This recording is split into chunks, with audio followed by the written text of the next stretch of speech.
Oke, Assalamualaikum warahmatullahi wabarakatuh. Perkenalkan, nama saya Jogan Nisha Atala dari Komunitas Imagis. Kali ini akan saya menjelaskan tentang mengenai analisis isokron untuk JS. Nah, jadi isokron ini adalah representasi spasial berupa batas area yang dapat dicapai dari satu titik asal dalam waktu tertentu. Nah, jadi isokron ini memainkan sifat atau peran seperti distance dan time. Nah, biasanya isokron ini menunjukkan area yang dapat dicapai dalam waktu tertentu. Isokron ini seperti kurang lebih satuannya itu menit untuk waktu dan jarak itu untuk kilometer. Nah, isokan ini dipengaruhi oleh jaringan jalan muda dan transportasi. Nah, jadi si isokan ini biasanya itu membaca not-not jalan. Jadi ujung dari jalan atau pertemuan kita si jalan tersebut, jadi si garis tersebut dari tengah seperti ini, itu bisa disebut not. Nah, untuk isokan sendiri kita memakai tools yang bernama ORS Tools. ORS Tools ini bisa diinstal atau bisa digunakan di Quantum JS atau di QGIS. Nah, kurang lebih representasi dari si isapan itu seperti ini. Nah, kurang lebih sama seperti Bava gitu. Cuma kan kalau Bava itu lebih ke bulat, bulat sempurna dan juga hanya untuk jarak tanpa memainkan waktu. Nah, si resolusi ini dikembangkan oleh Higit atau Heidelberg Institute for Geoinformation dan Technology. Nah, jadi si not-not jalan yang digunakan di OS Tools ini itu adalah merupakan jalan dari OpenStreetMap. Mengapa OpenStreetMap itu? Jadi untuk sejauh ini dan sampai saat ini biasanya baik itu penelitian atau segala macam pun masih menggunakan OpenStreetMap karena berbasis crowdsource dan juga eh, free access gitu, open source. Jadi semuanya bisa upload ke sana dan juga ada QC lebih lanjut lah terkait validasi hasil jalan tersebut. Nah, jadi OpenStreetMap ini menyediakan data geospasial berbasis sensi untuk digunakan, dimodifikasi dan dibagikan oleh siapa saja. Dan juga mendorong partisipasi komunitas global dalam berbagi data spasial secara berkelanjutan dan memastikan aksesibilitas data geografis bagi masyarakat tanpa biaya. Nah, jadi si OS Tools ini kurang lebih mungkin gambarannya seperti titik A dan titik B. Contoh titik A di sini dan titik B ada di sini. Maka dari titik A dan titik B ini tidak akan bisa langsung secara garis lurus, bukan. Maka harus jika mengikuti jalan resmi itu secara resmi itu harus memutar dulu baru bisa kembali ke sini. Nah, itu akan ditentukan berapa waktunya dan berapa jaraknya dan rute terbaiknya lewat mana. Itu menggunakan isokron, itu seperti itu. Atau juga mungkin kurang lebih jika seperti yang tadi ya, seperti ini. Bisa contoh kita beli titik bulat ini dan juga dalam jarak waktu 5 menit menggunakan jalan kaki atau menggunakan contoh mobil atau truk atau bus dalam jarak 5 menit itu kita bisa sampai kemana aja sih dalam menggunakan si isokron ini gitu. Nah, semuanya bisa diprediksi di isokron. Beberapa manfaat gitu untuk isokron sendiri yang pertama itu perencanaan transportasi dan infrastruktur. Seperti tadi ya, karena isokron itu menggunakan jalan dan juga akses, jadi kita bisa melihat gitu. Jadi isokron juga ini biasanya menggunakan elevasi jalan. Elevasi jalan ini dapatnya di mana? Yaitu tetap dapat dari OpenStreetMap gitu. Jadi OpenStreetMap ini merupakan data pendukung lah untuk si isokron ini. Lalu ada analisis layanan publik dan kesehatan. Contoh tadi bisa titik poin atau titik apa dari fasilitas tertentu ke jarak tertentu itu berapa lama tuh. Nah, contoh ini saya punya data jalan yang diambil dari eh, OSM Map gitu ya. Ini data jalan bangunan bentuk SHP atau poligon, vektor gitu. Ini ada di kota Surabaya. Ini tempat balai kota di sini saya sudah memasukkan beberapa titik atau poin gitu yang akan nanti kita coba. Nah, untuk kurang lebih kita akan memakai OS Tools yaitu masuk dulu ke plugin lalu kita search yang namanya OS Tools. Nah,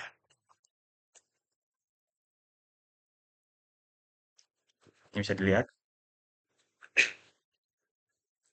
untuk pengembangnya itu tadi Hejit. Bisa dilihat kalau saya sudah diinstal saja kan kalau belum belum. Nah, ini kurang lebih toolsnya ini tampilannya yang ini kita klik saja. Contohnya kita kita punya ini sebenarnya data jalan yang tidak pasti aja, yang dihapus juga tidak apa-apa sih.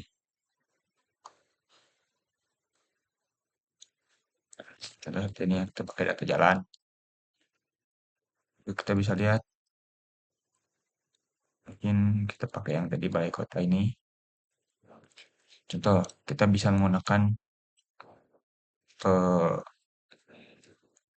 Gowit. Gowit itu kita pakai kendaraan apa gitu. Ada kayak K, HDV, Regular, Road, Mountain, Electric, Walking, Hiking, dan wheelchair. Jadi wheelchair ini juga, jadi shotgun ini bisa dipakai untuk memetakan atau jalur dari si penyandang disabilitas gitu kurang lebih. Contoh kita akan pakai walking saja ya. Kita pakai rutenya fastest, shortest, recommended. Nah ini fastest dan shortest ini eh mungkin jelaskan sedikit aja. Jadi fastest itu adalah tercepat, shortest itu terpendek. Nah, terpendek itu bukan berarti tercepat. Jadi kurang lebih bisa saja kayak terpendek itu dari jarak balai kota ini ke sini itu terpendek kan. Tapi bisa saja elevasinya sangat curam ataupun sangat tinggi gitu. Nah, jadi untuk shortest itu walaupun seperti untuk fastest itu walaupun jauh memutar, tapi dia akan menentukan waktu yang lebih cepat dengan berdasarkan parameter-parameter tadi, seperti lebar jalan ataupun elevasi seperti itu kalau lebih.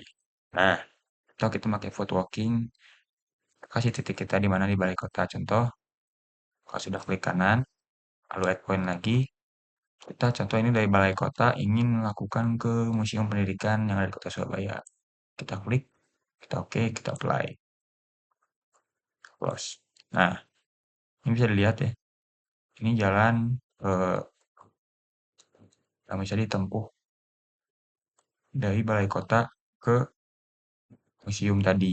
Nah, ini sebenarnya memang nggak ada misleading sedikit terkait jalan yang dipakai gitu. Karena mungkin bisa diperhatikan juga teman-teman, teman-teman milih apa. Karena kenapa di sini jalannya ke arah sini tidak mengikuti jalan ke sini. Karena kita menggunakan tadi yang namanya walking. Coba terlebih lagi kita menggunakan yang namanya mungkin kayak gitu ya. Kita cobain dengan titik yang sama, apakah berbeda atau tidak gitu. Try. Nah, berbeda kan. Jadi jalannya itu lebih lebih memutar istilahnya. Kita menggunakan jalan yang benar gitu. Jadi kita di sini kita memutar dan mengikuti jalan yang bagaimana semestinya itu. Nah, kenapa bisa seakurat ini gitu? Karena yang tadi namanya OpenStreetMap, kita menggunakan yang namanya OpenStreetMap itu yang bernama crowdsourced data. Jadi bisa diupload oleh siapa saja dan bisa ya bisa diunggah oleh siapa saja. Jadi bisa misalnya saya ingin mengunggah jalan ini dan fotonya seperti ini dan ke sini itu sangat bisa gitu melalui OpenStreetMap. Namun memang harus ada QC lebih lanjut begitu. Nah, itu untuk isokon yang mengambil dari satu titik ke satu titik lainnya. Karena kita tadi sudah melakukan titik di sini, kita akan mencoba yang namanya isokon formula ya, yaitu dari si titik ini seberapa jauh yang kita bisa kita ambil gitu. Contoh, kita pakai deh, titik potensi kita pakai ibu kota, dimension time-nya. Nah, ini ada time dan distance. Jadi, distance ini kurang lebih dalam jarak 5 kilo ini bisa sampai mana. Time ini dalam waktu gitu. Ini bisa dilihat min parameter gitu. Jadi, minute itu untuk waktu, M itu untuk jarak, distance itu meter. Kemudian kita akan coba terlebih dahulu untuk waktu ya. Kita setting waktunya mungkin 1 menit dan 5 menit aja cukup. Location type-nya kita mulai dari start. Kita oke ya, coba. Nah, ini bisa kita lihat. Ini dalam waktu 1 menit kita bisa mencapai sekian dan dalam waktu 5 menit kita bisa berada di sekian jarak gitu. Ini tadi 5 menit. Juga untuk jalan yang tadi gitu ya, yang kita bisa lihat kita dalam jarak tertentu bisa menempuh berapa lama gitu. Kalau kita buka aja di sini, warna table, duration awalnya 0,166 jam, di 0,166 menit, detik, oh 0,166 detik. Ini dalam berapa menit, ya dalam berapa menit kita bisa sampai detik ini ke detik ini. Kurang lebih seperti itu besokkan. Nah untuk distance ini juga memang tidak ada atribut-tabelnya, ini hanya A means di 1 menit, 5 menit gitu. Akan coba untuk isokon yang jarak.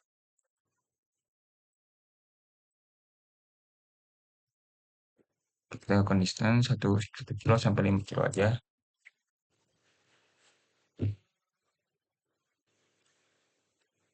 Pakai walking, pakainya ibu kota.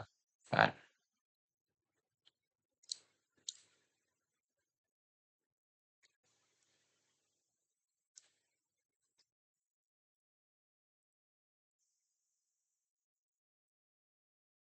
Oh ini yang karena satuannya meta gitu, jadi sangat kecil. Oh. Oke, selanjutnya kita akan coba untuk yang distance. Kita akan coba driving walking mungkin ya. Pakainya ke ibu kota. File kita kosongkan. Kita jadi distance. Contoh ini karena ini jaraknya meta gitu. Kita cobain berarti 100 meter sampai 500 meter mungkin. Kalau sudah kita on aja. Close. Close. Nah, nah ini kita lihat. Nah, jarak 100 meter atau 500 meter itu bisa kemana gitu. Nah, kalau misalnya bisa lihat nih, ini kenapa nggak ke sini ataupun nggak nembus ke sini? Karena ini tuh teridentifikasi sebagai obstruksi di halangan atau rintangan yang nggak bisa dilewatin. Jadi kayak contoh bangunan ataupun fasilitas-fasilitas biasanya itu akan bisa dilewatin karena kita nggak mungkin kan ngelewatin fasilitas dengan jalan kaki atau menembus itu tidak mungkin. Nah, jadi dalam jarak 100 meter itu kita bisa sampai segini aja. Ini kita bisa lihat dalam jarak 500 meter itu kita bisa sampai mana gitu. Yang bisa dilihat. Nah, kurang lebih untuk penerapan isokon itu seperti itu. Jadi, isokon ini kurang lebih termasuk dalam network analis yang bisa digunakan untuk berbagai jenis kajian, baik itu mitigasi bencana, aksesibilitas, dan juga eh, menunjang keberlanjutan untuk pembangunan gitu. Cukup sekian dari saya. Terima